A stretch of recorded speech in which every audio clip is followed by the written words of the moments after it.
Pozdravljeni! Danes si bomo ogledali nekaj res vizionarskega, koncept futurističnega tehnološkega kampusa z imenom Nova Nova. In to ni samo še en tehnološki park, ne, to je kraj, kjer inovacije niso zgolj delo, ampak postanejo način življenja. Pravzaprav celoten ekosistem, ki je zasnovan za prihodnost. Ta misel resnično zadene bistvo Nove Nove, kaj ne?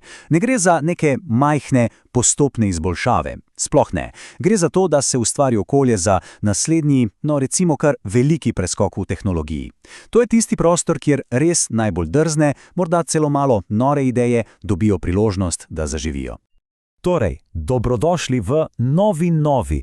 Poglejmo si zdaj malo bolj od blizu, kaj ta koncept sploh je. Začnemo kar pri samih temeljih tega res ambicioznega projekta. Torej, kaj je Nova Nova? V osnovi je to predlog za 50 hektarjev veliko pametno mesto in inovacijski ekosistem. Ampak ključna beseda tukaj je živi laboratorij. To pomeni, da to ni samo neka zbirka fancy stavb. Predstavljajte si to kot pametno mesto v malem, kjer čisto vsaka nova tehnologija, recimo od avtonomnih vozil pa do pametnih energetskih omrežij, postane del vsakdana. In kar je najpomembnejše, preizkuša se v realnem živem okolju. In od kod ideja za kaj takega? No, navdih prihaja od res najboljših na svetu. Imamo akademsko odličnost MIT-ja, potem pa domažljivost inženirjev iz Disney Imagineeringa. Veste, tistih, ki ustvarjajo čarovnjo. Zraven je še drzna, naredi sam ustvarjalnost Hacksmith Industries in pa seveda pionirska moč podjetja Rimac. Ko vse to zlužimo, dobimo res edinstveno mešanico raziskovanja, sanj in, vrhunskega inženiringa. V redu, super ideja, ampak kako bi se sploh lotili gradnje nečesa takega? Poglejmo si načrt, temelje, na katerih bi zraslo to mesto prihodnosti. Celoten proces gradnje je predviden v, recimo, 2 letih. In vsak korak je res skrbno premišljen. Najprej, seveda, sestaviš sanjsko ekipo arhitektov, urbanistov, tehnologov. Potem izbereš lokacijo, ki je bogata z naravnimi viri, da je mesto lahko energetsko samooskrbno. Sledi zasnova modularna, prilagodljiva, ki črpa navdih iz narave. In na koncu gradnja, ampak ne klasična. Govorimo o 3D tiskanju recikliranih materialih. Vidimo lahko, da trajnost tukaj ni samo neka modna muha ali dodatek. Vgrajena je v samo DNK projekta. Poglejmo si srce kampusa. To je osrednja stavba, imenovana, kar se mi zdi super, srce inovacij. In ni samo lepa na pogled. Zasnovana je z enim ključnim ciljem – funkcionalnost. Narejena je iz posebnih prozornih materialov, ki omogočajo, da prostor dobesedno preplavi naravna svetloba. In zakaj je to pomembno?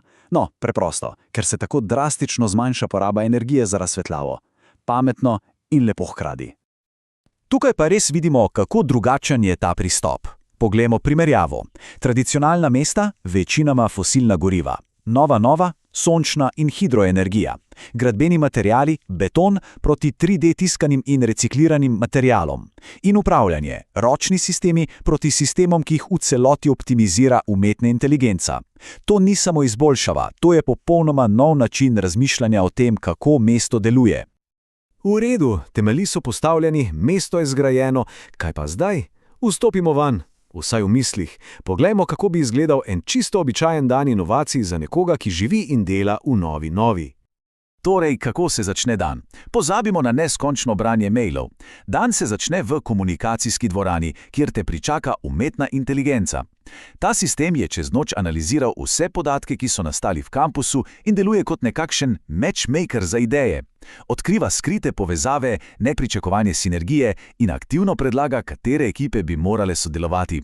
Predstavljajte si, da pridete na delo in sistem vam reče: hej, pogovori se za ekipo iz biotehnologije, imata skupno točko. Genialno. Nadaljujemo pot v, kvantni laboratorij. Sliši se zelo abstraktno, ampak tukaj se dogajajo ključne stvari. Fiziki in programeri ne razvijajo samo nekih teoretičnih algoritmov. Ne, njihovo delo se neposredno povezuje z reševanjem največjih problemov človeštva. Recimo, ustvarjanje veliko natančnejših podnebnih modelov, ki nam lahko pomagajo v boju proti globalnemu segrevanju. Kvantno računanje v praksi. In da ne bo vse samo teorija, poglejmo eno tipično aktivnost. Kvantni hekaton. To pomeni 48 ur neprekinjenega, intenzivnega kodiranja.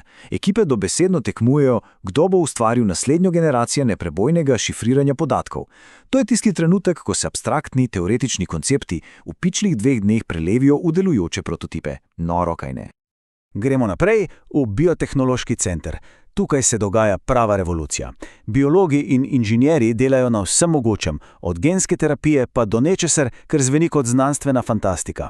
Gojenje mini-organov, tako imenovanih organoidov.